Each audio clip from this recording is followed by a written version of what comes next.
बांग्लादेश में हिंदुओं पर अत्याचार, अमेरिका में उठी आवाज, हिंदू देश की उठी मांग।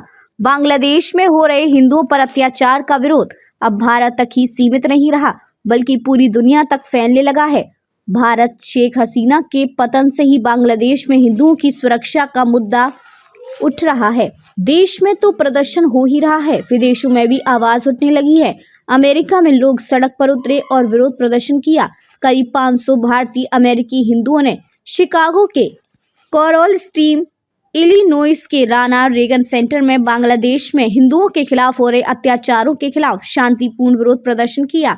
विरोध करने वाले इसी समूह ने 2 महीने पहले हिंदुओं के खिलाफ हुए हिंसा के विरोध में एक शांतिपूर्ण रैली भी की गई थी।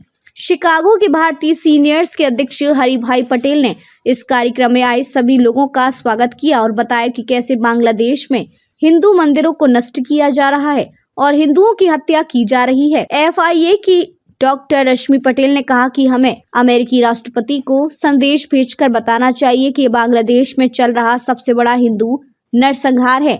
अमेरिका भर के हिंदुओं को हर मुद्दे पर अपने कांग्रेस और सीनेटर से संपर्क करना चाहिए। हिंदुओं की आबादी हो रही कम।